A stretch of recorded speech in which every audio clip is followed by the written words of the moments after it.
Hello everyone, this is Aseem Shrivastava. Welcome to all of you. आज हम लोग फिर से कॉन्फिडेंस बूस्टर सीरीज़ को लेकर डिस्कस करने वाले हैं। तो आज जो हमारा सीरीज़ में जो सीक्वेंस है वो थर्ड है। तो चलिए स्टार्ट करते हैं विदाउट वेस्टिंग एनी टाइम। हम लोग शुरू करते हैं आज का अपना कॉन्फिडेंस बूस्टर सीरीज ज्योग्राफी। देखिए, पहला जो हमारा फर्स्ट क्वेश्चन है, ये क्वेश्चन है the main source of salinity of sea is rivers, land, wind, volcano. और अगर आपने इसको अटेम्प्ट नहीं लिया तो क्वेश्चन नॉट अटेम्प्टेड। अगर हम लोग इसको हिंदी में देखते हैं इसी क्वेश्चन को, कि समुद्र के खारेपन का मुख्य स्रोत क्या है? नदियाँ, स्थलीय भूभाग, पवन, ज्वालामुखी, या प्रयास नहीं किया गया? तो इसका जो प्राइमरी सोर्स है ना, वो लैंड है। Land is the primary source of ocean salinity, है ना। इसको हम लोग हिंदी में बोल सकते हैं प्राथमिक स्रोत। अब होता क्या है ना, कैसे ये प्राइमरी सोर्स है, तो जो रेनफॉल होता है ना, वर्षा जल, इसमें ये जो वर्षा का जल है, इसमें ये हमारा जो H2O है, हमारे अर्थ के एटमॉस्फेयर में जो कार्बन डाइऑक्साइड है, इससे रिएक्शन करता है। ये रिवर्सिबल रिएक्शन होता है और इससे H2CO3 एक एसिड बन जाता है जिसको कार्बोनिक एसिड बोलते हैं। ऐसे तो ये एसिड बड़ा वीक नेचर का होता है, लेकिन ये कॉम्पेटेबल इनफ, इतना इसमें क्षमता होती है कि अगर hundreds of years, millions of years या लगातार रेनफॉल हो तो ये वेदरिंग कराने में, अपक्षय कराने में मेजर रोल प्ले करता है। तो जब ये कार्बोनिक एसिड हमारे रॉक्स पे या हमारे धरती पे, है ना, सरफेस पे रेनफॉल आता है, तो कार्बोनिक एसिड धीरे धीरे धीरे धीरे वेदरिंग करता है, अपक्षय करता है ना। वेदरिंग क्या होता है कि जब जो रॉक हो वो टूटे, लेकिन जो फ्रैगमेंटेड पार्टिकल्स हो वो डिस्प्लेस ना हो, टूटे हुए चट्टानी टुकड़े कहीं और जाए ना, वहीं रहें, तो वो अपक्षय होता है, वेदरिंग होता है। अब इसके बाद क्या होता है ना, कि जब ये वेदरिंग होने लगता है ना, वेदरिंग होता है over the period of time, खूब अपक्षय होता है, तो इसके बाद ये जो है रिवर्स और जो चैनल्स हैं, नदियाँ, रिवर्स प्लस चैनल्स, नदियों के द्वारा और धाराओं के द्वारा ये ओशन में पहुंचता है। यानी अब इसका क्या होता है, इसका जो है ट्रांसमिशन होता है, यानी इरोजन होता है। तो वेदरिंग हुआ, इरोजन हुआ, और इसका जो है ट्रांसपोर्टेशन हुआ और वो महासागर में गया। तो ये जो इरोडेड मटेरियल होता है ना, रॉक्स का, चट्टानों के जो टूटे हुए पदार्थ होते हैं ना, उसमें आयंस होते हैं सॉल्ट्स के, जैसे सोडियम और क्लोराइड के। और ये आज से तो नहीं हो रहा है, लैक्स ऑफ ईयर्स से, लाखों लाखों साल से हो रहा है। और इसके बाद जब वो समुद्र में पहुंचता है, तो आप जानते हैं उसके बाद फिर इवेपोरेशन होता है। अब इवेपोरेशन यानी वाष्पीकरण होगा, तो पानी तो वेपर बन के उड़ जाएगा, लेकिन उसका सॉल्ट रह जाता है ऊपरी पानी में, सरफेस वाटर में। और इस तरह से ओशन के सैलिनिटी में मेजर रोल प्ले करता है। आखिर वो सोर्स कहाँ से है? धरती, हमारा लैंड, भूखंड है, भूमि, वहाँ से ये सॉल्ट्स पहुँचता है ओशन में। और फिर वेदरिंग होता है, इवन ट्रांसपोर्टेशन, इरोजन होता है, then evaporation of oceanic water, वाष्पीकरण होता है, और इस तरह से सॉल्ट आता है। और जो सेकेंडरी सोर्स होता है ना, द्वितीयक स्रोत होते हैं, secondary sources of ocean salinity, उसके अंतर्गत ना, उसके अंतर्गत जो है ना, वो अंडर वाटर वॉल्केनो जो होते हैं, हमारे समुद्र में जो ज्वालामुखी की क्रिया होती है, उसमें भी बहुत सारे एसिड्स और गैसेस निकलते हैं, तो उससे भी ओशन सैलिनिटी होती है। और फिर हाइड्रोथर्मल वेंट्स होते हैं। हाइड्रोथर्मल वेंट्स का मतलब हुआ कि हमारे समुद्र का जो बेड है, सी बेड, अब सी बेड में जहाँ भी क्रैक्स हैं, वेंट्स हैं, दरारें हैं, उनमें समुद्र का पानी एंटर कर जाता है और धीरे धीरे उसका इरोजन करता है। तो वहाँ से भी जो रॉक्स के जो फ्रेगमेंटेड मटेरियल, उससे आयन, सॉल्ट्स वगैरह रिलीज होते हैं। इसीलिए मेजर जो प्राइमरी सोर्स होता है वो लैंड होता है, भूमि होती है, समुद्र के पानी के खारेपन के लिए उत्तरदायी होती है, इसलिए आंसर विल बी बी। अब हम लोग जरा मूव करते हैं अपने नेक्स्ट क्वेश्चन की तरफ। नेक्स्ट क्वेश्चन में ये आप लोग जो है इसका हमारे कॉन्फिडेंस बूस्टर सीरीज का जो भी पीडीएफ वगैरह क्वेश्चन पेपर है वो सब टेलीग्राम पे अवेलेबल होता है, लिंक इसमें दिया होता है, आप उसको देख सकते हैं। आइए सेकंड क्वेश्चन की तरफ आते हैं। देखिए मैच द फॉलोइंग है, लिस्ट 1 और लिस्ट 2। अब इसमें है ना ओशन करेंट्स है, और वो ओशन करेंट्स कहाँ जो है वो बहती हैं, फ्लो करती हैं, वो बताना है, उसको मैच ऑफ द फॉलोइंग है। तो एक तरफ नॉर्थ अटलांटिक ड्रिफ्ट है, कैनरी करंट है, बेंगुएला है, क्यूरोशिवो करंट है। इसी तरह हिंदी में भी अगर आप देखेंगे तो हिंदी में भी यहाँ पे सूची 1 सूची 2 है, इधर समुद्र की जलधाराएं हैं, north Atlantic drift, Canary, Benguela और क्यूरोशिवो, और कहाँ की ये विशेषता है इसमें हम लोगों को आइडेंटिफाई करना है। तो देखिए ओशन जो होता है ना, उसका जो ऊपरी जल, महासागरों के जो सरफेस वाटर, सतही जल होता है ना, उसमें कई तरह के मोशंस होते हैं, और उनमें से उन प्रमुख गतियों में से कई गतियां होती है महासागर के सतही ऊपरी जल में, उनमें से एक है समुद्री जलधाराएं, महासागरीय जलधाराएं, जिनकी उत्पत्ति में पृथ्वी की आकृति, पृथ्वी का घूर्णन, पृथ्वी का गुरुत्वाकर्षण बल, तापमान, वायु दाब, महासागरीय लवणता, जो प्रचलित पवने हैं, व्यापारिक पवने, पछुआ पवने, है ना, तट रेखा की आकृति, तट रेखा का आकार, ये सब डिपेंड करता है, तब जाकर महासागर के ऊपरी जल में एक गति उत्पन्न होती है, क्षैतिज रूप से हॉरिजॉन्टल मोशन होता है of the surface water of the ocean in A well defined direction along the coastal line, because of the air pressure, temperature, salinity, the rotational movement of the earth, फिर prevailing जो winds होते हैं उनके कारण, Coriolis force के कारण एक current develop हो जाता है। तो हमको ना ये देखना है कि इसमें मैच द फॉलोइंग कहाँ पे क्या कराना है।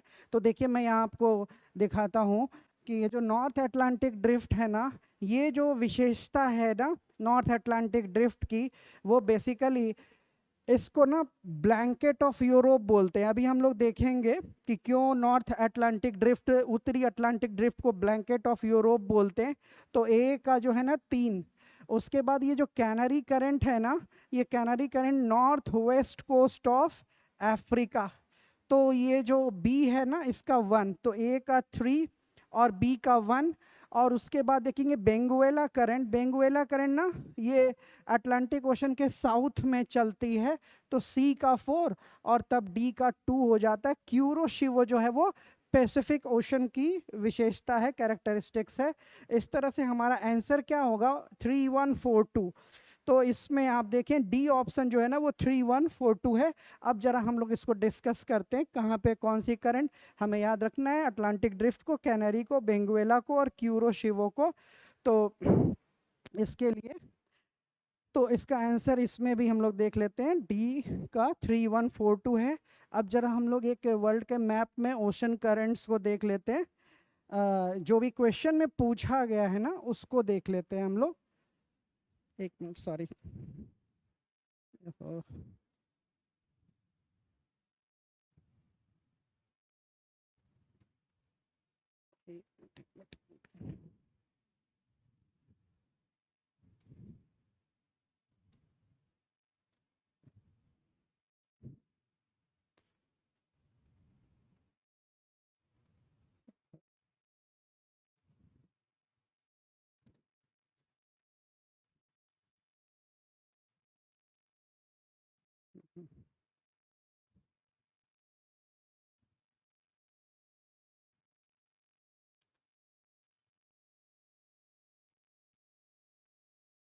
एक मिनट,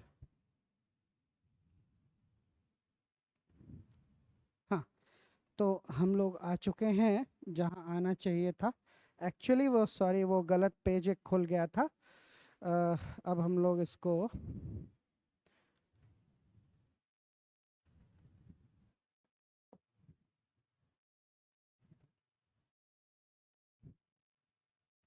देखिए ये वाला जो हमारा पार्ट है, इसमें सबसे पहले हम लोग नॉर्थ अटलांटिक ड्रिफ्ट को देख रहे हैं, और इसी में हम लोग बेंगुएला कैनारी सबको देख लेंगे।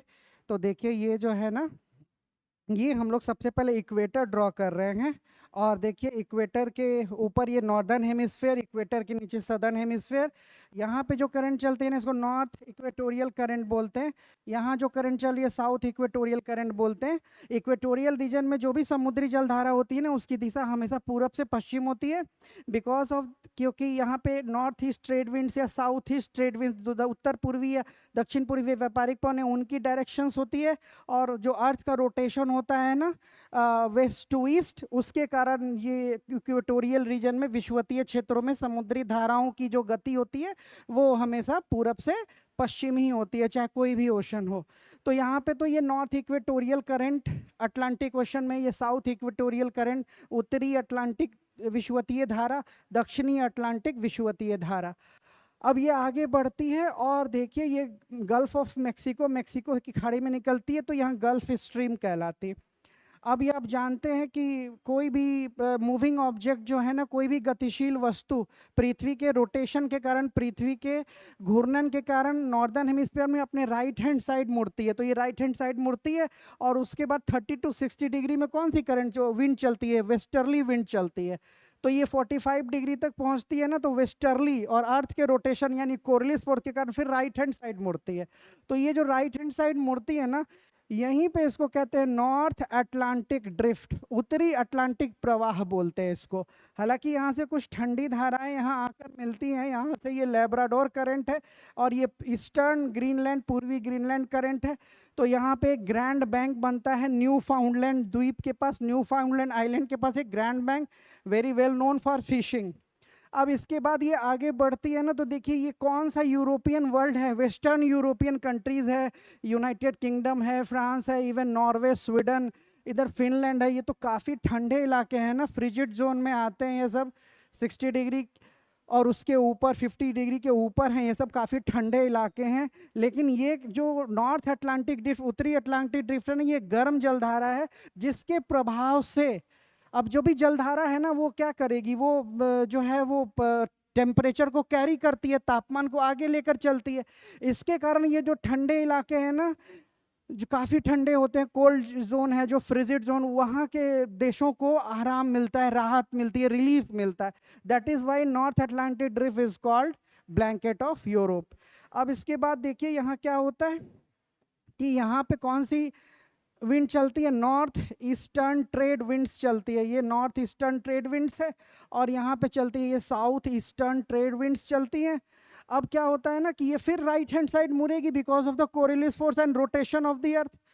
तो यहाँ क्या होता है ना कि in north east trade winds के कारण ये वाटर ना लगातार इधर कलेक्ट होता जाता है, तो इधर लेवल वाटर का बढ़ जाता है। तो यहाँ से पानी डिस्प्लेस होता है ना, ऊपरी जल जब हंसता है यहाँ से विस्थापित होता है ना, तो यहाँ पे इस गैप को भरने के लिए नॉर्थ अटलांटिक ड्रिफ्ट जो राइट हैंड साइड मुड़ती है वो यहाँ आती है, और इसी को कहते हैं कैनरी। तो ये जो कैनरी करंट है ना, ये कोल्ड करंट है। अब ये जो कोल्ड करंट है ना, रिलेटिव होता है, क्योंकि आप देखेंगे ऊपर से जो पोलर रीजन से जो हायर लैटिट्यूड से लोअर लैटिट्यूड आएंगी, वो सब ठंडी जलधाराएं होती हैं। सोर्स डिटरमाइन करता है कि करंट हॉट होगी या वार्म होगी या कोल्ड होगी। तो कैनरी कोल्ड है, कहाँ है, नॉर्थ वेस्टर्न अफ्रीका के कोस्टल लाइन के पैर यहाँ बहती है, और यहाँ एक डेजर्ट भी आता है सहारा। तो ये कैनरी कहाँ है, अफ्रीका के उत्तर पश्चिम में, नॉर्थ वेस्ट ऑफ अफ्रीका। और ये north Atlantic disc is known as the blanket of Europe. अब अगर आप सदर्न हेमिस्फेयर में आते हैं, तो ये साउथ इक्वेटोरियल अटलांटिक करंट जो है ना, एक तो ब्राजीलियन हॉर्न से टकरा कर एक इधर चली जाती है, और एक ये आती है, और उसके बाद देखिए नीचे ना, चाहे कोई भी ओशन हो, ये एक ठंडी करंट है जो वेस्टर्लीज के इफेक्ट के कारण काफ़ी ठंडी होती है। इसको वेस्ट विंड ड्रिफ्ट भी बोलते हैं, पश्चिमी पवन प्रवाह बोलते हैं, और ये काफ़ी ठंडी होती है, वेस्ट विंड ड्रिफ्ट। अब ये वेस्ट विंड ड्रिफ्ट जब यहाँ पहुँचती है ना, तो अफ्रीका के इस तरह के शेप के कारण एक स्ट्रीम इधर आगे बढ़ जाती है, फ्रॉम साउथ टू नॉर्थ, दक्षिण से उत्तर की ओर। तो यहाँ पे इसको बेंगुएला बोलते हैं, बेंगुएला। और ये भी कैसी करंट है, कोल्ड करंट है। यहाँ पे नामीब डेजर्ट है और कालाहारी डेजर्ट भी है। तो इस तरह से ऑप्शन में आपने देखा कि जो बेंगुएला है वो साउथ अटलांटिक सी में अफ्रीका के पश्चिम में वेस्ट में चलती है, साउथ से नॉर्थ। जो कैनारी है वो नॉर्थ अटलांटिक ओशन में नॉर्थ वेस्ट ऑफ अफ्रीका चलती है। नॉर्थ अटलांटिक ड्रिफ्ट जो है वो वेस्टर्न यूरोपियन वर्ल्ड को राहत देती, रिलीफ देती, that is why it is called blanket of the Europe. अब क्या है, क्यूरोशिवो है। तो देखिए यहाँ पे इसी वाले में हम लोग अगर देखें पैसिफिक ओशन के करंट्स को देखेंगे अगर, तो ये देखिए यहाँ पे ये जो है ना पैसिफिक ओशन है। अब यहाँ पे जो चलती है ये नॉर्थ इक्वेटोरियल करंट है पैसिफिक ओशन में, और ये साउथ इक्वेटोरियल पैसिफिक करंट है। अब ये वाली इधर आगे बढ़ेगी ना, तो ये वाला करंट अब अगर ये गोल होता ना तो ये इधर आती करंट, इधर ये पैसिफिक ओशन है। तो अगर मैं आपको ये दिखाने का प्रयास करूं, इस वाले इमेज को मैं अगर यहाँ पे ले आऊं, तो देखिए ये जो है ना, ये यहाँ नॉर्थ इक्वेटोरियल पैसिफिक करंट अपने फिलीपींस के पास से ये राइट हैंड साइड मुड़ती है, और जापान के कोस्ट के तरफ ये आती है ना, तो जापान के जो ईस्टर्न कोस्ट है यहाँ पे ये क्यूरोशिवो कहलाती है। ये एक वार्म करंट है। तो इस तरह से जो क्यूरोशिवो करंट है वो जापान के ईस्टर्न कोस्ट के पैरेलल जो है वो फ्लो करती है। तो इस तरह से जो भी क्वेश्चन में पूछा हुआ है वो मैंने आपको दिखाने का प्रयास किया कि क्यूरोशिवो पैसिफिक ओशन में, नॉर्दर्न पैसिफिक ओशन में जापान कोस्ट के, ईस्टर्न कोस्ट के, और यहाँ पे जो है वो बेंगुएला है, यहाँ पे कैनरी है, और यहाँ पे नॉर्थ अटलांटिक ड्रिफ्ट है। इसके बाद देखिए हम लोग नेक्स्ट क्वेश्चन की ओर चलते हैं। नेक्स्ट क्वेश्चन में, अच्छा ये देखिए एक इम्पॉर्टेंट अनाउंसमेंट है आपके लिए। ये हमारा 73rd बीपीएससी का फाउंडेशन कोर्स लॉन्च होने जा रहा है। Already it has been announced कि ये 15 तारीख से ये क्लासेस शुरू हो जाएंगी। So please register your seats, admission शुरू हो चुके हैं। ये जो नंबर है 8048620236, इस पर आप कॉल करें, ऑफिस विजिट करें स्टाइल बाज़ार के पीछे, और आप इससे जो भी इम्पोर्टेंट क्वेरी है वो गैदर करें और एडमिशन लें। आपको ज़रूर लाभ होगा, ये मैं इतना आश्वस्त कर सकता हूँ। पूरी BCW की टीम बहुत मेहनत करती है आपके बेटरमेंट के लिए, और आपका बेटरमेंट होगा तो हमारा बेटरमेंट होगा। इसीलिए प्लीज़ आप लोग मिल के हम लोगों को ये सब करना है, तो आपके फ़ायदे के लिए कि आप एडमिशन लें। चलिए, we are moving forward to the question number 3। The place of the highest tide in the world is Bay of Fundy, Ungava Bay, Gulf of Saint Malo, Gulf of Kutch. ठीक है, इसी को अगर हम लोग हिंदी में पढ़ते हैं कि दुनिया में सबसे ऊंची ज्वार भाटा वाली जगह कौन सी है, तो ये है ऑप्शंस में फंडी की खाड़ी, उंगावा की खाड़ी, सेंट मैलो की खाड़ी, कच्छ की खाड़ी। तो देखिए यहाँ पे इसका जो ऑप्शन आंसर है ना, ये बे ऑफ फंडी की खाड़ी है।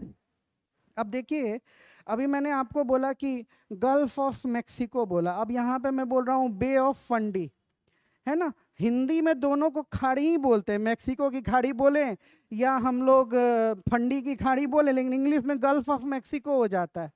और यहाँ हम लोग बोल रहे हैं बे ऑफ फंडी, या हम लोग बे ऑफ बंगाल बोलते हैं, या गल्फ ऑफ कच्छ बोलते हैं। तो देखिए जो खाड़ी होती है ना बे, अगर मैं यहाँ लिख दूँ बे और इस तरह से, तो ये वाटर बॉडी है ना, वाटर बॉडी, तो इधर भी लैंड है, इधर भी लैंड है, और इधर भी लैंड है। तो एक ऐसा वाटर बॉडी जो 3 साइड से स्थल से घिरा हो, लैंड से सराउंडेड हो, और एक साइड वो वाटर की थ्रो इसका जो माउथ जो है ओपन हो, तो इसको हम लोग बोलते हैं बे। लेकिन अगर यही चीज इस तरीके से अगर होती और ये इसमें वाटर है, इधर भी लैंड, इधर भी लैंड, और इधर भी लैंड, तो ये भी खाड़ी है, हिंदी में ये भी खाड़ी है, लेकिन ये गल्फ है। कहने का मतलब कि जो 3 साइड से सराउंडेड हो वो बे और गल्फ दोनों है। बेसिक अंतर क्या है कि इसका जो माउथ होता है ना वाइड होता है, इसका जो मुंह होता है ना वो काफ़ी चौड़ा खुला होता है महासागर ओशन की ओर, लेकिन इसका जो ओपनिंग होता है ना वो नैरो होता है। बस यही डिफरेंस होता है। बे में ये बे है तो ये गल्फ है। ठीक है, अब जरा हम लोग यहाँ पे देखते हैं इसमें कि बे ऑफ फंडी इसका आंसर है, और बे ऑफ फंडी कहाँ है इसको मैं आपको बताता हूँ। कनाडा, कनाडा एक देश है, आप जानते हैं कनाडा में, और नोवा स्कोशिया और न्यू ब्रंसविक, है ना, इसको हम लोग वर्ल्ड मैप में देखेंगे इस वाले में। देखिए इसमें आपको दिखाएं ऐसा क्यों होता है, फंडी की खाड़ी में ऐसा क्या होता है कि दुनिया का सबसे ऊंचा ज्वार भाटा आता है। यहाँ पे हम लोग देखने का प्रयास करते हैं। इस इमेज को थोड़ा मैं एनलार्ज करता हूँ और अब आप इसको देखेंगे। देखिए इसको, अब यहाँ देखिए ये जो आप इलाका आप देख रहे हैं यहाँ पे, ये और ये, तो ये वाला इलाका है ना न्यू, ये आपको ब्रंसविक, न्यू ब्रंसविक, ये जो इलाका है ये न्यू ब्रंसविक का है, ब्रंसविक। और यहाँ पे जो इसका एक इलाका है narrow Nova Scotia, Nova Scotia. तो कनाडा में ये वाला इलाका न्यू ब्रंसविक, ये वाला नोवा स्कोशिया, बस बिल्कुल इस तरीके से ये खाड़ी है। इधर जो है वो न्यू ब्रंसविक है और इधर क्या है, नोवा स्कोशिया है। अब होता क्या है कि देखिए ये ना किस तरीके का शेप है, ये शेप है फनल शेप। फनल मतलब आप जानते हैं कीप की आकृति का है। और दूसरा है टाइडल रेजोनेंस। क्यों फंडी की खाड़ी, बे ऑफ फंडी में रिकॉर्डेड है कि 16 मीटर हाइट तक समुद्र का पानी, जानते हैं आप कि अगर समुद्र का ऊपरी पानी, सरफेस वाटर ऑफ द सी या ओशन, ऊपर उठकर कोस्ट की ओर, तट की ओर बढ़े तो उसको कहते हैं टाइड, ज्वार। लेकिन अगर वो नीचे गिरकर पीछे की ओर लौटे तो उसको कहते हैं भाटा यानी एब।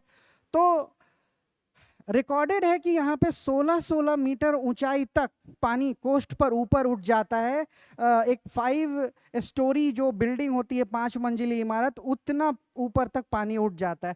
ऐसा क्यों होता है? 2 रीजन है, कीप की आकृति, फनल शेप्ड, और टाइडल रेजोनेंस के कारण ऐसा क्या हुआ। तो देखिए यहाँ क्या है ना कि यहाँ पानी आगे बढ़ेगा ना तो धीरे धीरे ये नैरो होता चला जाए, बहुत ज़्यादा पानी आगे बढ़ेगा। अब ये नैरो होता जाएगा तो स्तर पानी का ऊपर लेवल, वाटर लेवल ऊपर होता जाता है। और आप जानते हैं किसी भी प्लेस पे, वर्ल्ड में किसी भी प्लेस पे 24 घंटे और 50 मिनट में 2 बार टाइड आते हैं, हाई टाइड आते हैं। इसको याद रखेंगे, 24 घंटे 50 मिनट पे धरती पे एक ही स्थान पे 2 बार उच्च ज्वार आते हैं समुद्र के किनारे। तो 2 टाइड के बीच में डिफरेंस कितना हुआ? 12 आवर 25 मिनट्स। तो एक ही प्लेस पे 12 घंटे 25 मिनट के अंतराल पर जो है वो ज्वार आते हैं, यानी 24 घंटे 50 मिनट पे 2 बार। तो होता क्या है ना कि ये फनल शेप्ड होने के कारण जब तक पानी ऊपर पूरा पहुंचता है और जब तक वो पानी फिर गिरकर नीचे लौटता है तब तक 12 घंटे 25 मिनट हो चुके होते हैं। And now it is time for second tide to come, और दूसरे ज्वार के आने का समय हो जाता है। इसी को कहते हैं ज्वारीय अनुनाद, टाइडल रेजोनेंस। इसीलिए भी पानी लौटा ही नहीं है कि दूसरी लहर जो है पानी की आ जाती है। इसीलिए एक्यूमुलेशन ऑफ वाटर जो है ना, वाटर जमा होता है काफ़ी, और इस तरह से चूंकि ये नैरो संकीर्ण होता जाता है तो पानी का स्तर उठ जाता है काफ़ी, अप टू 16 मीटर तक। इसीलिए बे ऑफ फंडी जो कनाडा में न्यू ब्रंसविक और नोवा स्कोशिया के बीच में जो ये इलाका है, ये तट है, इस तरह का शेप और टाइडल रेजोनेंस के कारण इतनी हाइट पाई जाती है। अब हम लोग आते हैं नेक्स्ट क्वेश्चन की तरफ, क्वेश्चन नंबर 4। तो बे ऑफ फंडी इसका आंसर होगा, फंडी की खाड़ी। इसके बाद हम लोग क्वेश्चन नंबर 4 देखते हैं। देखिए इसको, ये जो क्वेश्चन है, identify the correct order of the highest average salinity in the world, है ना, correct order of the highest average salinity in the world. अब ये कुछ सीक्वेंस दिए गए हैं, किसमें? ये जो सीक्वेंस दिए गए हैं आप देख सकते हैं ये डिक्रीजिंग ऑर्डर में है, घटते क्रम में ये सीक्वेंस है, ठीक है। अब इसको जरा हिंदी में पढ़ लेते हैं। दुनिया में सबसे ज्यादा औसत लवणता भी आप कह सकते हैं, लवणता है ना, का सही क्रम पहचाने। और इसमें 4 सीक्वेंस, ये कौन से क्रम में दिया हुआ है? घटते क्रम, यानी जिस वाटर बॉडी का या जिस लेक का सबसे ज़्यादा सैलिनिटी, एवरेज सैलिनिटी, सर्वाधिक औसत लवणता है, उसको पहले रखा गया है और उसके बाद में घटता चला गया। तो देखिए इसमें जो आंसर है ना, आपको अगर मैं बताऊं तो इसमें सबसे ज़्यादा लेक अस्सल। अब ये जो झील है ना, ये झील अफ्रीका में एक देश है जिबूती, अफ्रीका में एक देश है जिबूती, वहाँ पे अफ्रीका महादेश में, अफ्रीका कॉन्टिनेंट में एक कंट्री है जिबूती, वहीं ये एक झील है। अब इसमें जो सैलिनिटी, एवरेज सैलिनिटी है ना, वो 348 पार्ट्स पर 1000 ग्राम। आप जानते हैं महासागरीय लवणता जो ओशन सैलिनिटी वो मेजर किया जाता है 1000 ग्राम ऑफ ओशन वाटर में कितना ग्राम सॉल्ट जो है वो डिजॉल्व है। 1000 ग्राम समुद्री पानी में घुले हुए नमक की मात्रा को महासागरीय लवणता बोलते हैं। तो इसका ये मतलब हुआ कि लेक अस्सल जो असल झील है ना, उसमें 1000 ग्राम, यहाँ के 1000 ग्राम पानी में 348 ग्राम नमक घुला हुआ है, जो वर्ल्ड में हाईएस्ट माना जाता है। इसके बाद जो सेकेंड हाईएस्ट माना जाता है ना, वो माना जाता है लेक वॉन, है ना, वॉन लेक, है ना, वॉन झील।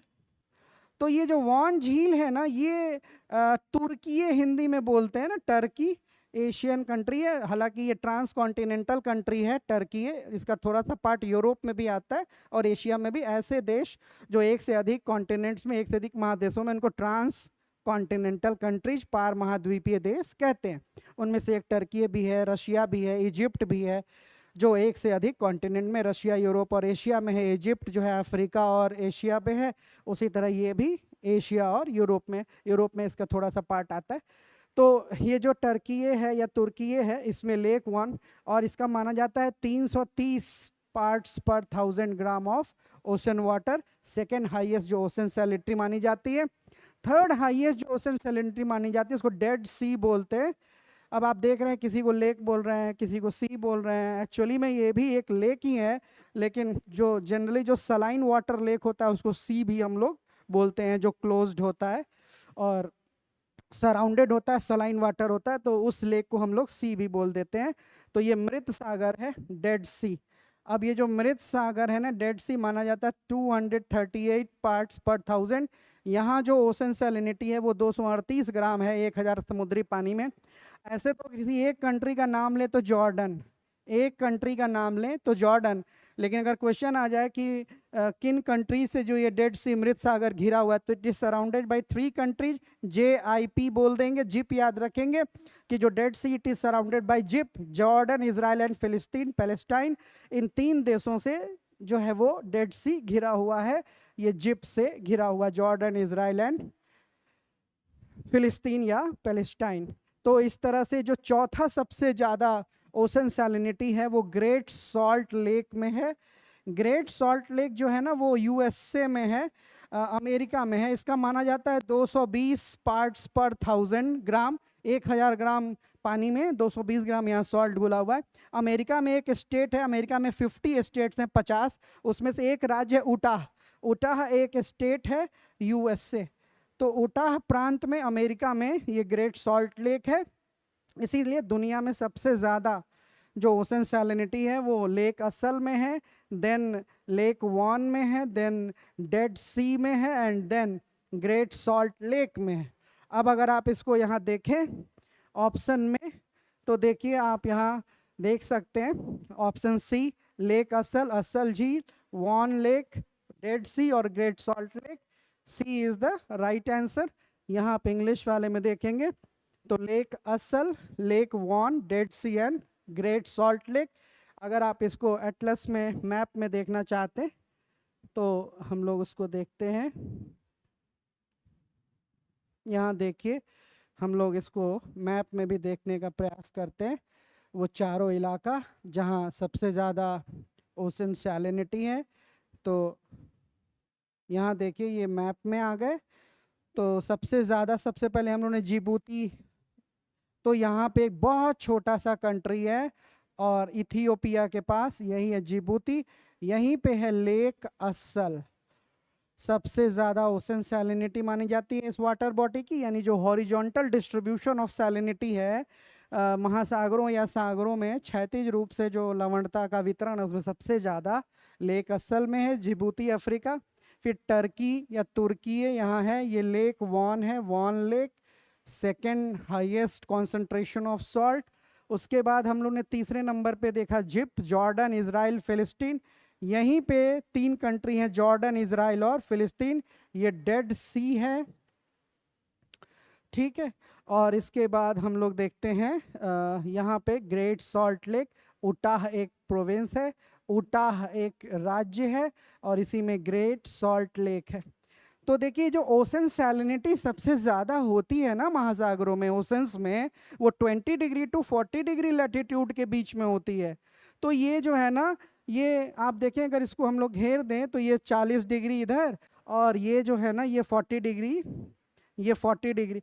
तो जनरली 20 टू 40 डिग्री के बीच ही, चाहे वो कोई भी हेमिस्फेयर हो, नॉर्दर्न हेमिस्फेयर हो या सदर्न हेमिस्फेयर, 20 डिग्री से नीचे टेम्परेचर तो ज़्यादा होता है लेकिन रेनफॉल अधिक होने के कारण यहाँ सैलिनिटी का इफेक्ट, नमक का जो प्रभाव है वो कम हो जाता है। और ऊपर 40 डिग्री के ऊपर जाएंगे तो टेम्परेचर ही कम हो जाता है, तो इवेपोरेशन, वाष्पीकरण कम होता है, इसलिए नमक की मात्रा कम होती है।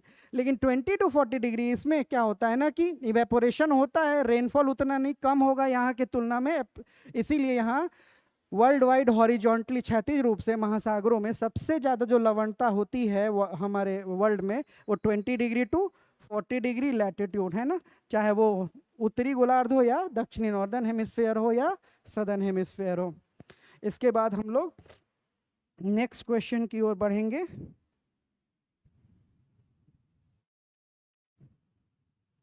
ठीक है, अब हमारा जो नेक्स्ट क्वेश्चन आता है, यहाँ आप देखेंगे question number 5, identify the incorrect, है ना, इस वर्ड को आप पकड़ लेंगे, इनकरेक्ट, गलत को पहचानना है। आइडेंटिफाई द इनकरेक्ट स्टेटमेंट और स्टेटमेंट्स रिगार्डिंग एल नीनो, हमको एल नीनो के बारे में जानना है, ठीक है। तो ये सारे ऑप्शन है ना, मैं आपको पहले तो एल नीनो को एक छोटा सा कम समय में ब्रीफ कर देता हूँ, फिर इस ऑप्शंस को देख लेंगे। हमको इसमें गलत कथन को पहचानना है, किसके बारे में, एल नीनो के बारे में, एल नीनो के बारे में। तो देखिए यहाँ पे हम लोग थोड़ा सा एल नीनो को समझ लेते हैं बहुत जल्दी से, फास्ट एंड स्पीडी। तो यहाँ आप देखें, यहाँ अगर मैं इस तरह से ड्रॉ करूँ, ये अफ्रीका और ये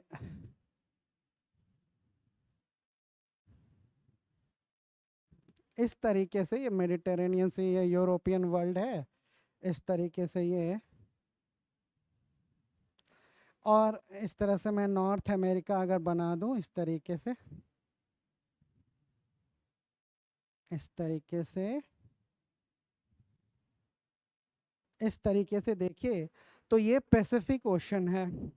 अब ये जो पैसिफिक ओशन है ना, अब इसको अगर हम लोग, क्योंकि एल नीनो का संबंध जो है ना वो पैसिफिक ओशन से है, तो यहाँ हम लोग ड्रॉ कर देते हैं इस तरह से 0 डिग्री। अब देखिए ये नॉर्दर्न पैसिफिक ओशन, ये सदर्न पैसिफिक ओशन, तो क्या होगा, यहाँ पे नॉर्थ इक्वेटोरियल करंट चलेगा और नॉर्थ इक्वेटोरियल करंट का डायरेक्शन मैंने अभी बताया, prevailing winds, north east trade wind, south east trade wind, और अर्थ के रोटेशन और कोरियोलिस फोर्स के कारण हमेशा ईस्ट टू वेस्ट, पूरब से पश्चिम ही विषुवतीय जलधाराओं की दिशा होती है इक्वेटोरियल करंट की। और इन दोनों के बीच में एक इनकी विपरीत विषुवतीय जलधारा काउंटर इक्वेटोरियल करंट चलती है। ये यहाँ पे फिलीपींस है ना, फिलीपींस वगैरह यहाँ से लेकर इंडोनेशिया, फिलीपींस से आगे की ओर जाती है। अब देखिए ये काउंटर इक्वेटोरियल है। अब यहाँ पे 30 डिग्री टू 0 डिग्री कौन सी ट्रेड विंड चलती है, ये साउथ ईस्ट ट्रेड विंड चलती है, इसमें ये साउथ ईस्ट ट्रेड विंड चलती है, इधर नॉर्थ ईस्ट ट्रेड विंड चलती है। तो ड्यूरिंग विंटर्स, विंटर्स कहाँ, सदर्न हेमिस्फेयर में, तो जब दक्षिणी गोलार्ध में जाड़े की ऋतु होती है, यानी कि सॉरी हाँ, जब दक्षिणी गोलार्ध में जो है वो ग्रीष्म ऋतु होती है, माफ़ करिएगा मैं गलती बोल गया, उत्तरी गोलार्ध में जब जाड़े की ऋतु होती है ना, it is winters in the northern hemisphere, then it is summer in the southern hemisphere. तो जब दक्षिणी गोलार्ध में ग्रीष्म ऋतु होती है तो हमारे यहाँ क्या होती है, एक मिनट मैं थोड़ा सा, ये देखिए, हाँ नवंबर और दिसंबर के महीने में हमारे यहाँ क्या होता है, विंटर्स होता है, और यहाँ क्या होता है, समर्स होता है। तो जो सदर्न हेमिस्फेयर होता है, सदर्न पैसिफिक ओशन, जब वहाँ पे समर होता है ना, तो ऐसा क्या होता है कि सन जो है ना वो कैप्रिकॉन जो मकर रेखा है वहां तक सन चला आता है। इसके कारण क्या होता है ना, ITCZ साउथ में शिफ्ट होता है, तो ये साउथ ईस्ट ट्रेड विंड है ना वो थोड़ा कमजोर होता है।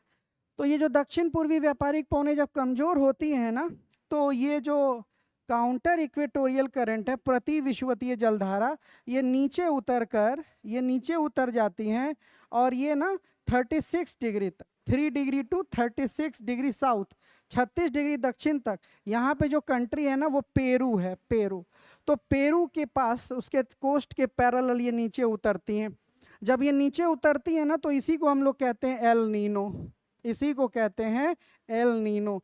तो हम लोग क्या कह सकते हैं कि देखिए, पहला तो ये इक्वेटोरियल रीजन है, तो ये कैसा करंट है, वार्म करंट है, और ये ना सब सरफेस करंट, यानी सतह के नीचे नीचे, इक्वेटोरियल करंट के नीचे नीचे चलती है, तो इट इज ए वार्म सब सरफेस करंट, ये गर्म उपसतही जलधारा।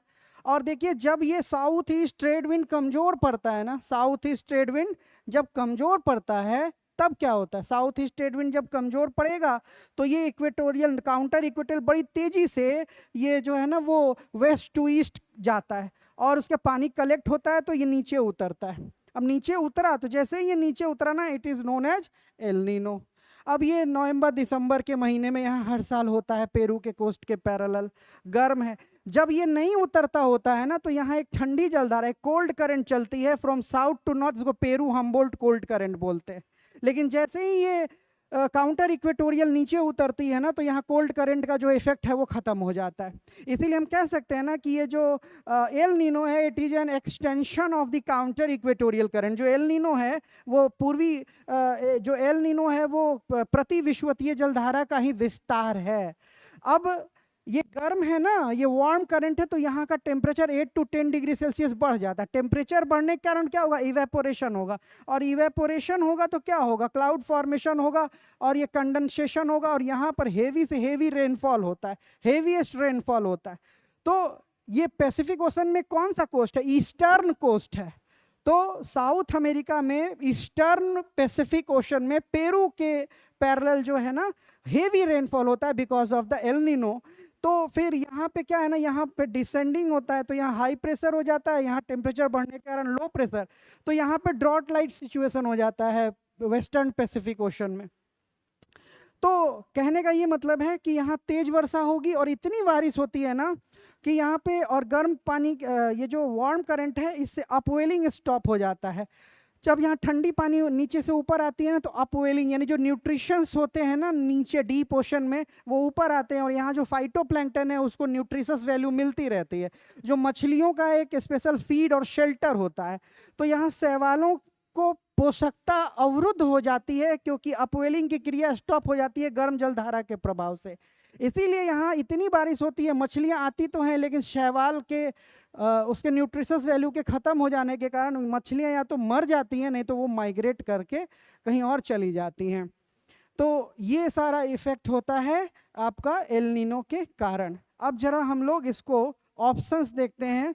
अब यहाँ हम लोग जरा ऑप्शंस देखते हैं क्वेश्चन के।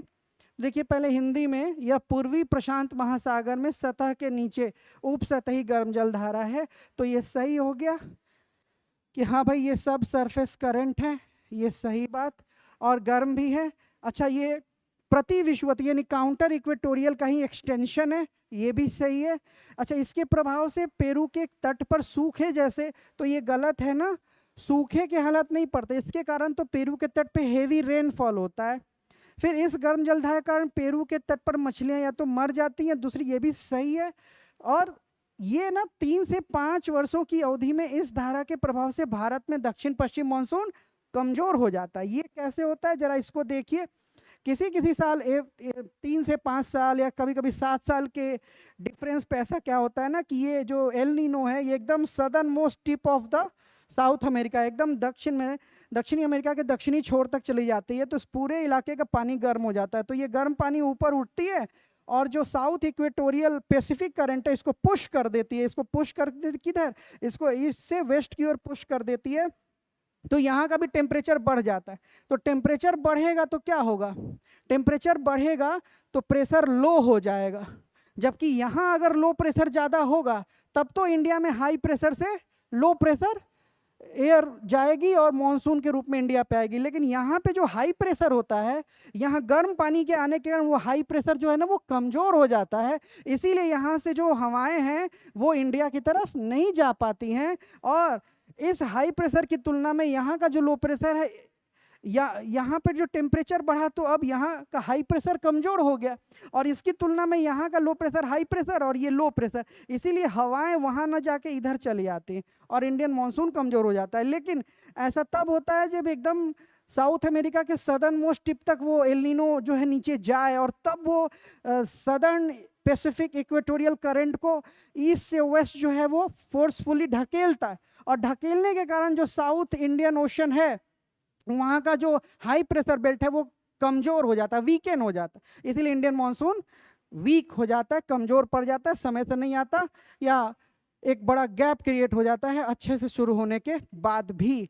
इसीलिए ये ऑप्शन भी है ना वो सही है कि हाँ 3 से 5 वर्षों की अवधि में इसके प्रभाव से भारत में दक्षिण पश्चिम मानसून कमज़ोर हो जाता है। तो हमको गलत ही देखना था, तो ये ओनली 3, केवल 3 ये गलत है, क्योंकि इसे सूखा नहीं पड़ता पेरू के तट पे, इससे खूब बारिश होती है, जबकि उल्टा है, यहाँ जो ईस्टर्न पैसिफिक ओशन है वहाँ हेवी रेनफॉल, और जो वेस्टर्न पैसिफिक ओशन है वहाँ पे ड्रॉट आता है, इसलिए ये गलत है। चलिए अब हम लोग नेक्स्ट क्वेश्चन की ओर आते हैं। नेक्स्ट क्वेश्चन जो है हमारा, यहाँ देखें, इसको मिलाना है हम लोग को। Match the following, list 1 list 2। यहाँ हम लोग का ट्रेंच और रिज के बारे में है, और यहाँ ये ट्रेंच और रिज कहाँ हैं, किस ओशन में है, क्या इनकी विशेषता कैरेक्टरिस्टिक्स है वो हमको जानना है। और उसी तरह हिंदी में भी यहाँ क्वेश्चन आप देखें तो इधर ट्रेंच मतलब खाई और रिज मतलब कटक, और इधर कहाँ है और कहाँ की विशेषता है ये हमको जानना। तो देखिए ओशन का जो सरफेस रिलीफ होता है ना, महासागर की तली पे जो स्थलाकृतियाँ हैं, जैसे हमारे कॉन्टिनेंट्स पे हम लोग माउंटेन्स, प्लेटूज, हिल्स, प्लेन्स देखते हैं, इवन ट्रेंचेस देखते हैं, उसी तरह सी बेड पे भी ना plains, continental shelf, continental slope, plains, abyssal plain जिसको डीप सी प्लेन है ना, गहरे सागर, ये मैदान, खाई, ट्रेंच, रिज, कटक सब कुछ है। तो जहाँ कहीं भी सी बेड, सी फ्लोर पे जहाँ कहीं भी मान लीजिए ये सी फ्लोर है ना, और इस तरीके से जहाँ भी, अब मान लीजिए जहाँ भी सी फ्लोर में यहाँ पे डाइवर्जेंस हो रहा है तो वहाँ क्या होगा, मैग्मा निकलेगा, और मैग्मा जो है कूलिंग प्रोसेस से ठंडा होगा, तो ठंडा होगा तो ये रिज बन जाएगा। तो रिज वहीं बनते हैं हमारे ओशंस में ना जहाँ पे डाइवर्जेंस ऑफ प्लेट होता है। लेकिन जहाँ पे कन्वर्जेंस ऑफ प्लेट होता है ना, प्लेटें जहाँ टकराती हैं, या हमारे कॉन्टिनेंट्स में जहाँ भी जहाँ भी माउंटेन रेंज हैं कोस्टल लाइन के पैरेलल, हमारे महाद्वीपों में तटों के किनारे जहाँ जहाँ पर्वत श्रेणियाँ हैं वहाँ जरूर क्या हुआ है, वहाँ पे कन्वर्जेंस ऑफ प्लेट यानी प्लेटों की टकराहट हुई है। तो एक जो हेवी डेंसिटी, ज़्यादा डेंसिटी का प्लेट है उसका सबडक्शन नीचे चला गया, और जो कंपेरेटिवली कम डेंसिटी का प्लेट है उसका क्या होता है, फोल्ड पड़ गया। इसीलिए ये जो ट्रेंचेस होते हैं ना, जो खाई होते हैं, वो वहाँ होते हैं जहाँ कन्वर्जेंस ऑफ प्लेट होता है, और जो हमारा रिज जो होता है ना, कटक, वो वहाँ होते हैं जहाँ डाइवर्जेंस ऑफ प्लेट्स होता है। तो इस चीज़ को हम लोग यहाँ देख सकते हैं कि ये जो सुंडा ट्रेंच है ना, सुंडा ट्रेंच, इसको पहले इंग्लिश में देख लीजिए फिर हिंदी में। तो ये जो सुंडा ट्रेंच, तो हमने अभी कहा कि ट्रेंच जो है ना, खाई, ट्रेंच वहाँ पे बनती है ना जहाँ पे कन्वर्जेंस ऑफ प्लेट यानी प्लेटों का अभिसरण, टकराहट होती है, और जहाँ पे रिज यानी कटक, कटक वहाँ पे बनते हैं ना जहाँ सी बेड पे डाइवर्जेंस यानी अपसरण, प्लेटें एक दूसरे से दूर जाती हैं, क्रस्ट में क्रैक होता है ओशन के क्रस्ट में। तो इस तरह से ये जो सुंडा ट्रेंच है ना, ये deepest trench of Indian ocean है, हिंद महासागर में, जो जावा और सुमात्रा आइलैंड है इंडोनेशिया में, उसी के साउथ में ये डिप्रेशन एक तरह से खाई है। और ये जो खाई है ना अराउंड 7500 मीटर डीप है। तो it is the deepest trench of the Indian ocean. Mariana trench जो है ना वो पैसिफिक ओशन में है और ये पूरे वर्ल्ड का डीपेस्ट ट्रेंच है। पैसिफिक ओशन में कहाँ पर बताऊं तो western Pacific ocean, western Pacific ocean Philippines के पास। फिलीपींस आप जानते हैं मोर देन 3,500 आइलैंड्स, 3,500 से भी अधिक ग्रुप ऑफ आइलैंड्स है फिलीपींस। और फिलीपींस के ही नॉर्थ ईस्ट में एक ट्रेंच है, इसको मारियाना ट्रेंच बोलते हैं। एक हमारा समुद्री जहाज था जिसका नाम था चैलेंजर, उसी ने इस मारियाना ट्रेंच का जो डीपेस्ट पार्ट है उसका पता लगाया कि भाई वो 11,033 मीटर नीचे है, इसीलिए मारियाना ट्रेंच का जो डीपेस्ट पार्ट है उसको चैलेंजर ट्रेंच भी बोला जाता है। अब यहाँ पे देखेंगे हम लोग डॉल्फिन रिज। तो डॉल्फिन रिज क्या है, ये अटलांटिक ओशन में है, अभी आपको वर्ल्ड के मैप में दिखा देंगे। तो अटलांटिक ओशन में क्या हो रहा है ना कि अटलांटिक ओशन का जो वेस्टर्न कोस्ट है वो नॉर्थ अमेरिका और साउथ अमेरिका है, और ईस्टर्न कोस्ट जो है ना अटलांटिक ओशन का वो यूरोप और अफ्रीका है। तो यहाँ पे सी बेड में ना क्या हो रहा है, डाइवर्जेंस ऑफ प्लेट हो रहा है, इसीलिए इंग्लिश के एस लेटर में जो है ना सी बेड का क्रस्ट, जो सी क्रस्ट है वो टूटा है, और टूटने के कारण लावा निकल के उस क्रस्ट को भर दिया। तो न्यू, उसको सी फ्लोर स्प्रेड बोलते हैं, नया न्यू क्रस्ट का फॉर्मेशन होता है सी बेड पे because of the divergence of plate. और अगर लावा ज़्यादा निकला और पानी में ऊपर तक 2000 मीटर ऊपर तक आ गया तो वो क्या रिज बन जाता है, कटक बन जाता है, और अगर पानी के ऊपर आ गया इतना लावा तो आइलैंड बन जाता है। तो इसीलिए ये जो डॉल्फिन रिज है ना ये इस तरह से है। इसका जो नॉर्दर्न अटलांटिक ओशन है ना यहाँ पे इसको डॉल्फिन रिज बोलते हैं, और जो सदर्न अटलांटिक ओशन है यहाँ पे इसको चैलेंजर रिज बोलते हैं। और बच गया चागोस रिज। तो ये जो चागोस रिज है ना वो इंडियन ओशन में है। तो ट्रेंचेस जो है ना खाई सबसे ज़्यादा ना पैसिफिक ओशन में है। अब तक 57 ट्रेंचेस आइडेंटिफाई किए गए, अब तक 57 गर्तों का पता चला, जिसमें 32 अकेले पैसिफिक ओशन में है जहां लगातार कन्वर्जेंस ऑफ प्लेट हो रहा है। अराउंड 19 जो खाइयां हैं 19 वो अटलांटिक ओशन में, और रेस्ट जो बच जाती हैं वो जो है ना वो लगभग 6 वो इंडियन ओशन में है।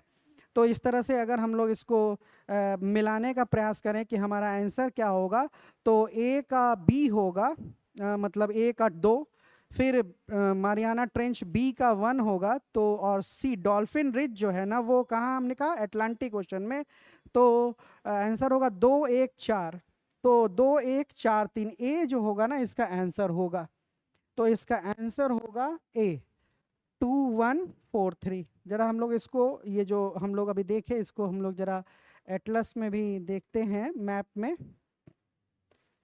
तो यहाँ देखें हम लोग इसको देखते हैं, यहाँ ये देखा जाए तो यहाँ आप देखेंगे कि अटलांटिक ओशन में ना यहाँ पे हो क्या रहा है, डाइवर्जेंस ऑफ प्लेट हो रहा है, इसीलिए जो क्रस्ट टूटा है ना वो टूट गया है इस तरह से। इसको दिखाते हैं डाइवर्जेंस को, इस तरह से इंग्लिश के एस लेटर में इस तरह से क्रस्ट टूटा, लावा निकला। तो नॉर्थर्न अटलांटिक ओशन में इसको डॉल्फिन रिज बोलते हैं, और इधर सदर्न अटलांटिक ओशन में चैलेंजर रिज बोलते हैं। अब ये इधर पैसिफिक ओशन है, यहाँ पे भी ये पैसिफिक प्रशांत महासागर है। तो यहाँ फिलीपींस है, और यहीं पे जो है ना फिलीपींस के पास ही वो मारियाना ट्रेंच है, मारियाना खाई, जिसका सर्वाधिक गहरा स्थान चैलेंजर खाई के नाम से भी जाना जाता है।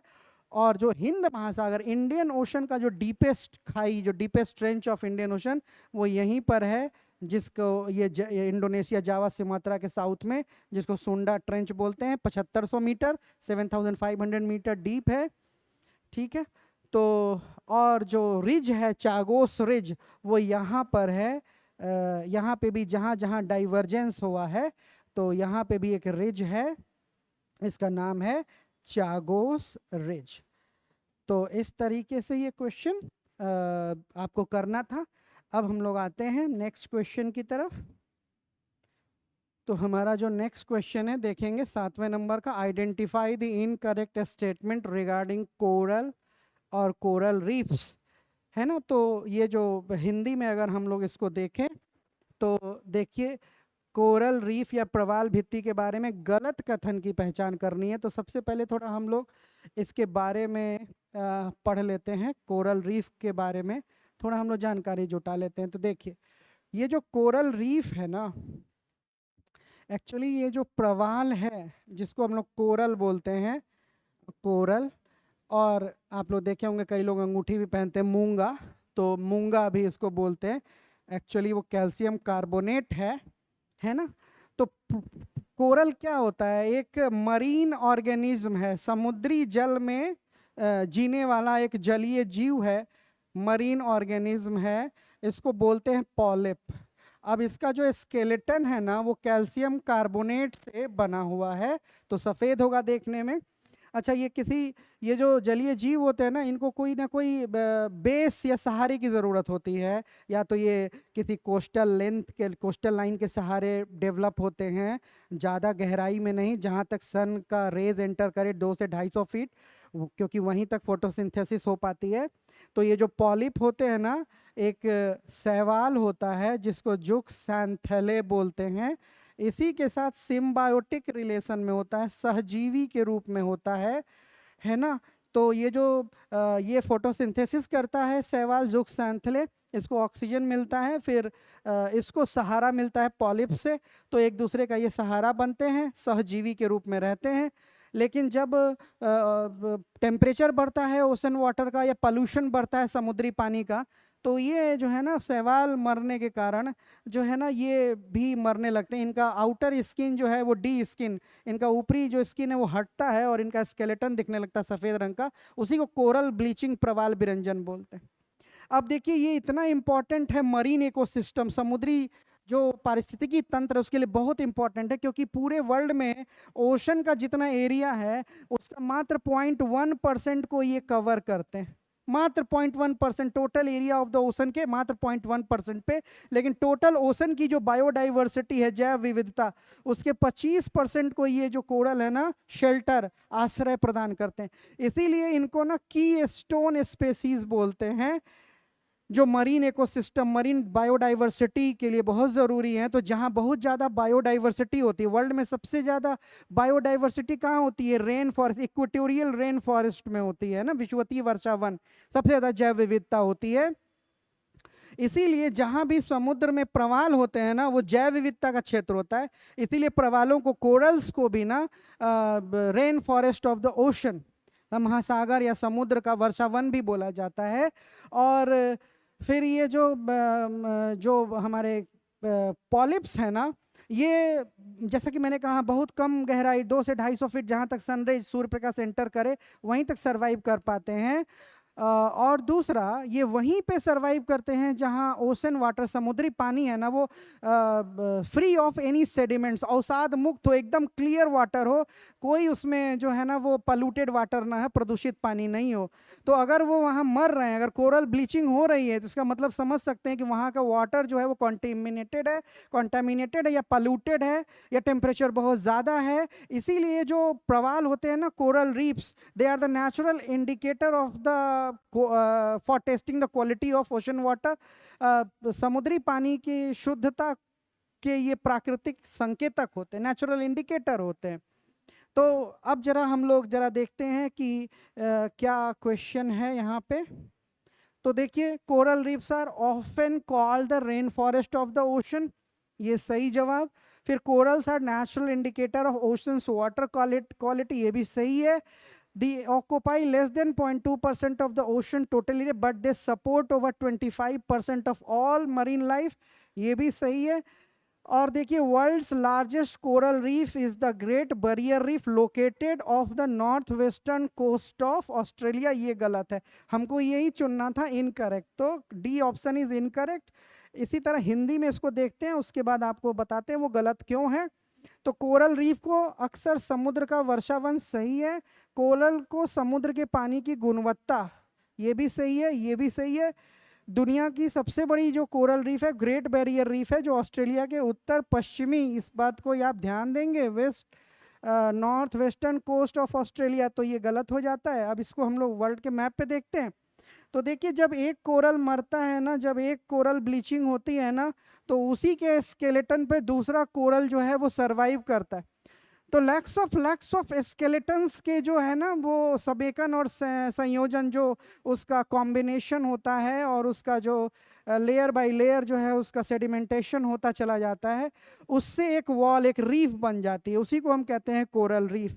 तो कोरल रीफ के ओशन में लोकेशन के आधार पे ये 3 तरह के होते हैं: फ्रिंजिंग यानी तटीय प्रवाल भित्ति, बैरियर यानी अवरोधक प्रवाल भित्ति, और एटॉल। तो एटॉल जो होता है ना वो किसी भी सबमर्ज्ड प्लेटू या आइलैंड के चारों तरफ हॉर्स शू, घोड़े की नाल, या एंगुलर शेप में या सर्कुलर शेप में डेवलप होता है। और बैरियर रीफ होता है ना वो कोस्ट से, तट से थोड़ा दूर होता है लेकिन पैरेलल टू द कोस्ट होता है, और उसके बीच में वाटर बॉडी होती है और काफ़ी बड़ा होता है।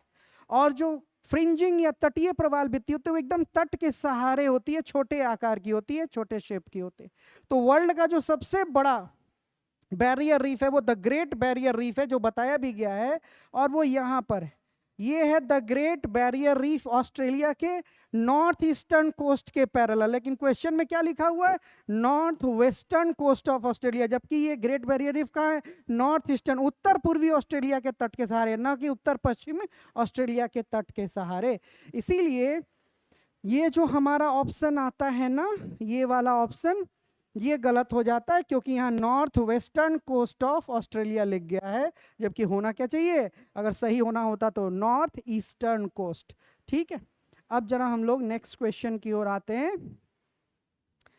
नेक्स्ट क्वेश्चन हमारा 8 नंबर का क्वेश्चन है, the highest biodiversity in the world is found in equatorial region, tropical region, subtropical region, polar region, not attempted. जरा हिंदी में इसको देख लेंगे तो यहाँ देखिए, दुनिया में सबसे ज़्यादा जैव विविधता कहाँ पाई जाती है? भूमध्य रेखीय क्षेत्र में, उष्ण कटिबंधीय, उपोष्ण कटिबंधीय और ध्रुवीय क्षेत्र में।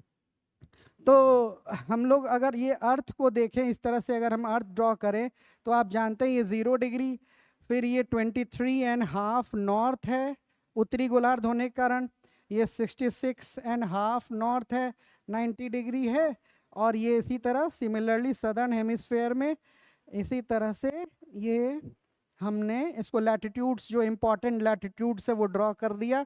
तो आप जानते हैं कि 0 degree to 23.5 in the north and 23.5 in the south, इसको हम क्या बोलते हैं? इसको हम बोलते हैं, ये वाला जो इलाका और ये वाला, इसको ट्रॉपिकल जोन बोलते हैं। ये है ट्रॉपिकल यानी उष्ण कटिबंधीय क्षेत्र बोलते हैं। और ये वाला जो आप इलाका देख रहे हैं 0 से 5 डिग्री नॉर्थ, 5 डिग्री साउथ, ये इक्वेटोरियल रीजन है, इक्वेटोरियल रीजन है जिसको हम लोग विषुवतीय क्षेत्र बोलते हैं। इसके ऊपर आएंगे तो इसको टेम्परेट या सब ट्रॉपिकल जोन भी बोलते हैं, है ना। इसके ऊपर आएंगे तो फ्रिजिड यानी शीत कटिबंध भी हम लोग कहते हैं, ऐसे ही है। तो इक्वेटोरियल रीजन, इक्वेटोरियल रीजन के ऊपर कौन सा रीजन? ट्रॉपिकल, ट्रॉपिकल के ऊपर कौन सा रीजन? सब ट्रॉपिकल, सब ट्रॉपिकल के ऊपर कौन सा रीजन? फ्रिजिड। तो विषुवतीय क्षेत्र, उष्ण कटिबंधीय क्षेत्र, उपोष्ण कटिबंधीय क्षेत्र और शीत कटिबंधीय क्षेत्र। तो अगर हम लोग देखें कहाँ सबसे ज़्यादा बायोडाइवर्सिटी होती है, और अगर इसको हम लोग वर्ल्ड के मैप पे हम लोग अगर फिर से इसको समझने का प्रयास करते हैं, if you try to understand this concept on map, तो हम लोग देखते हैं इसको, देखिए ये वर्ल्ड मैप है। अब देखिए यही वाला जो इलाका है ना, ये इक्वेटोरियल रीजन है, विषुवतीय क्षेत्र है। अब क्या होता है, आप जानते हैं कि इक्वेटर पे 0 डिग्री लैटिट्यूड को हम लोग इक्वेटर बोलते हैं, 0 डिग्री अक्षांश को विषुवत रेखा या भूमध्य रेखा बोलते हैं। थ्रू आउट ईयर यहाँ सन रेज डायरेक्टली नीचे गिरते हैं, परपेंडिकुलर होते हैं, सालों भर सूर्य की किरणें सीधी गिरती हैं। So there is no winter season in the equatorial region. जो विषुवतीय क्षेत्र होता है उसमें कोई शीत ऋतु नहीं होती। थ्रू आउट ईयर टेम्परेचर ज़्यादा होता है, तो जब टेम्परेचर ज़्यादा होगा ना तो ओशन में क्या होगा? इवेपोरेशन ज़्यादा होगा। इवेपोरेशन यानी वाष्पीकरण ज़्यादा होगा तो बादल निर्माण होगा, फिर कंडेंसेशन संघनन होगा और खूब ज़्यादा वर्षा होगी। तो एक टर्म आता है ना फोटो पीरियड, एक टर्म आता है फोटो पीरियड, हिंदी में इसको बोलते हैं सूर्य प्रकाश की अवधि। तो जिन क्षेत्रों में, जिन रीजन्स में फोटो पीरियड जितना बड़ा होगा, यानी ड्यूरेशन ऑफ द सनलाइट जितना ज़्यादा होगा, मैक्सिमम होगा, और ह्यूमिडिटी या वाटर अवेलेबिलिटी जितनी अधिक होगी वहां पर क्या होगा, वहां पर वेजिटेशन उतना ही ज्यादा होगा, वनस्पति का विकास उतना ही ज्यादा होगा, अलग अलग प्रजाति की वनस्पति उगेंगे और डेंस फॉरेस्ट होगा। इसीलिए उसको रेन इक्वेटोरियल रेन फॉरेस्ट बोलते हैं। और ज़्यादा बने हो तो फिर फ्लोरा एंड फौना, है ना, वनस्पति और प्राणियां खूब होंगे। इसीलिए वर्ल्ड में सबसे ज़्यादा जो बायोडाइवर्सिटी होती है वो इक्वेटोरियल रीजन विषुवतीय क्षेत्र में होती है। अब इससे ऊपर उठेंगे ना तो क्या होगा, जैसे जैसे हमारी अर्थ क्या स्फेरिकल है ना, तो सूर्य की किरणें अब जैसे जैसे ऊपर जाएंगे ऑब्लिक होती जाएंगी, तिरछी होती जाएंगी, तिरछी होती है, लॉन्गर डिस्टेंस ट्रेवल करना पड़ेगा सूर्य की किरणों को, तो उनकी इंटेंसिटी जो है ना वो कमजोर होती चली जाती है। तो होता क्या है कि जो फोटो पीरियड है, सूर्य प्रकाश की अवधि, the duration of the sunlight decreases as we move from lower latitudes to the higher latitudes. तो सूर्य प्रकाश की अवधि कम होती है। अब सूर्य प्रकाश कम समय तक तो इवेपोरेशन, वाष्पीकरण कम, वाष्पीकरण कम तो फिर बादल निर्माण कम, फिर संघनन कम। तो जैसे जैसे ऊपर जाएंगे वैसे वैसे फोटो पीरियड भी कम होगा, सूर्य प्रकाश की अवधि, और वर्षा की मात्रा भी घटेगी। तो वो आदर्श स्थिति धीरे धीरे नहीं रह जाएगी वनस्पति और जीव जंतुओं के विकास के लिए। इसीलिए यहाँ सबसे ज्यादा अगर जैव विविधता, तो इससे कम यहाँ, फिर इससे कम यहाँ, फिर इससे और भी कम यहाँ। इसीलिए जैसे जैसे निम्न अक्षांशों से उच्च अक्षांशों की ओर जाएंगे जैव विविधता घटती जाती है, biodiversity decreases as we move from equatorial region to tropical, subtropical and frigid zone. ठीक है, तो इस तरह से हमारा जो आंसर क्या होगा, हमारा आंसर होगा सबसे ज्यादा जैव विविधता भूमध्य रेखीय क्षेत्र में, इक्वेटोरियल रीजन में सबसे ज्यादा जैव विविधता पाई जाएगी। इसका आंसर हमारा ये हो जाएगा। अब इसके बाद हम लोग 9th नंबर के क्वेश्चन पे मूव ऑन करते हैं, इसको देखते हैं। देखा जाए, increasing global warming assertion reason question है, आजकल इस तरह के क्वेश्चन खूब आते हैं। तो statement A is increasing global warming is responsible for the climate change, और रीजन आर, कारण है the rising concentration of green house gases responsible for increasing global warming. अब इसमें हमको ये बेस्ट ऑप्शन जो है पिक करना है। इसी को अगर हिंदी में हम लोग पढ़ लें तो कथन बोलता है कि बढ़ती ग्लोबल वार्मिंग जलवायु परिवर्तन के लिए जिम्मेदार है, और कारण है कि ऐसा इसलिए हो रहा है क्योंकि ग्रीन हाउस गैसों की बढ़ती मात्रा ग्लोबल वार्मिंग बढ़ाने के लिए जिम्मेदार है। तो आप सब जानते हैं GHG जो होती है ग्रीन हाउस गैसेज, ये हमारी अर्थ है। अब इसके ऊपर जो ये ग्रीन हाउस गैसेज हैं, चाहे वो CO2 है या मीथेन है, क्लोरोफ्लोरोकार्बन है, हाइड्रोफ्लोरोकार्बन है, ओजोन है, तो ये जो ग्रीन हाउस गैसेज है ना, ये सन से आने वाली रेज के लिए कोई ऑब्स्ट्रक्शन क्रिएट नहीं करता, लेकिन अर्थ से जो रेडिएशन होता है, लॉन्ग वेव रेडिएशन जो होता है, पार्थिव विकिरण, पृथ्वी से लौटने वाली सूर्य की किरणें, उसको ये एब्जॉर्ब करते हैं और फिर ये रिफ्लेक्ट बैक पृथ्वी की ओर लौटा देते हैं। तो अगर आइडियल कॉन्सेंट्रेशन होता है एरोसोल्स का, गैसेस का, वाटर वेपर का, तब तो ठीक है। लेकिन हम लोग जो बिना सोचे समझे, जो अनसाइंटिफिक वे में अर्बनाइजेशन, इंडस्ट्रियलाइजेशन, डिफॉरेस्टेशन, पेड़ों को काटते हैं नेचर का बिना ध्यान रखे, इसके कारण क्या हो रहा है, ये जो coal based thermal power plant जिससे सबसे ज़्यादा CO2 एमिशन होता है, ये UPSC ने भी पूछा हुआ था क्वेश्चन। तो इससे क्या होता है, ग्रीन हाउस गैसेस का कॉन्सेंट्रेशन बढ़ता है। तो पहले देखिए कॉन्सेंट्रेशन ऐसा था, तो ये जो लौटने वाली सूर्य की किरणें हैं उनमें चलिए कुछ तो रोक ली जा रही हैं और कुछ निकल भी जा रही थी, इस तरह से स्पेस में निकल भी जा रही थी, लेकिन इसमें रोक ली जा रही थी भी।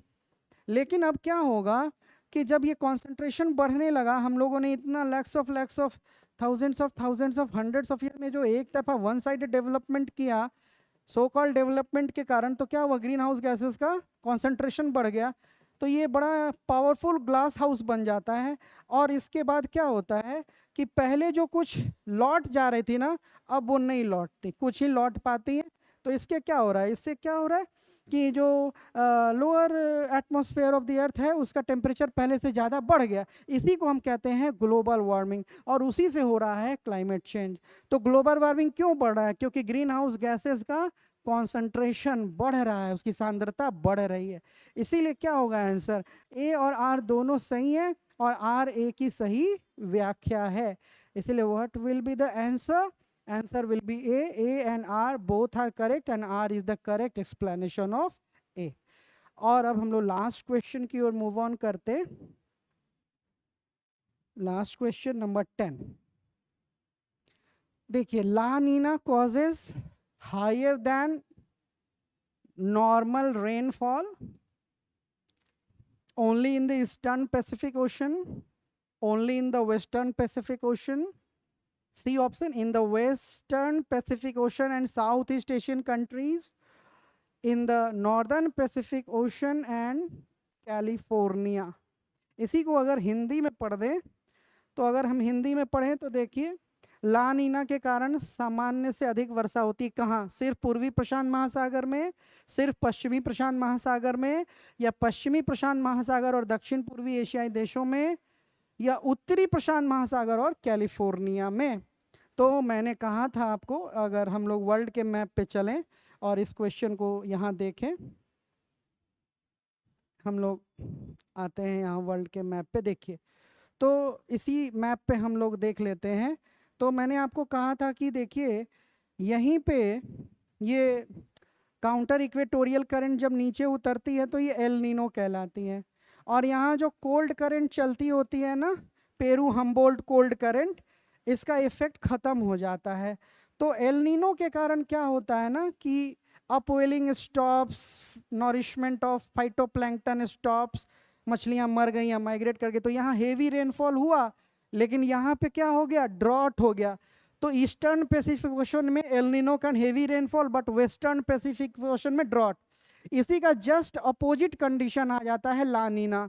तो जब एल नीनो का इफेक्ट कम होता है ना, एल नीनो का इफेक्ट कम होता है, तो फिर होता क्या है कि ये जैसे ही साउथ ईस्ट ट्रेड विंड्स फिर से पावरफुल होते हैं, मजबूत होते हैं, तो फिर इनका स्पीड कम होता है, और फिर ये जो ठंडा पानी है ना, जो पेरू हम्बोल्ट कोल्ड करंट है, when the south east trade winds become stronger again after the end of the El Nino effect on the Peruvian coast, तो यहाँ ठंडी जलधारा आने लगेगी। तो फिर यहाँ पे क्या होगा? टेम्परेचर कम, तो हाई प्रेशर हो गया, रेनफॉल होने के लिए लो प्रेशर होना चाहिए।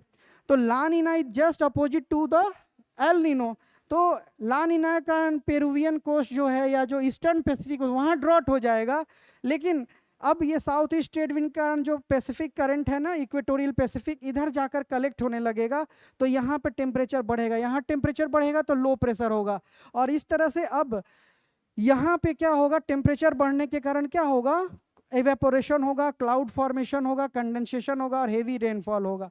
तो ला नीना के कारण वेस्टर्न पैसिफिक ओशन में हेवी रेनफॉल होता है, but not only western Pacific ocean, ये जो साउथ ईस्ट एशियन कंट्रीज हैं, इंडोनेशिया, आपको मलेशिया और थाईलैंड, वियतनाम, ये वाला जो इलाका आप देख रहे हैं, यहाँ भी हेवी रेनफॉल होता है।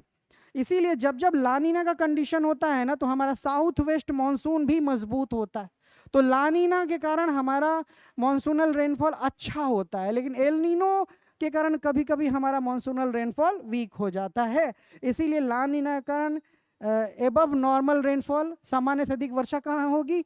South Pacific ocean and the south east Asian countries. ठीक है, तो इसका हम लोग ऑप्शन यहाँ देखते हैं, 9th 10th में आते हैं। तो हमारा आंसर होगा यहाँ पे सबसे ज़्यादा ला नीना के कारण in the western Pacific ocean and south east Asian country, तो आंसर विल बी सी। तो इसका आंसर होगा पश्चिमी प्रशांत महासागर और दक्षिण पूर्वी एशियाई देशों में। इस तरह से हम लोगों ने सभी 10 प्रश्नों को, all 10 questions have been discussed now. उम्मीद करता हूँ आपने इसको अच्छे से समझा भी होगा, आपके काम आए होंगे कुछ फैक्ट्स। जल्दी मिलते हैं अपने CBS सीरीज़ के नेक्स्ट क्वेश्चंस सीरीज़ में। तब तक के लिए आप सभी का बहुत बहुत धन्यवाद। Thank you so much.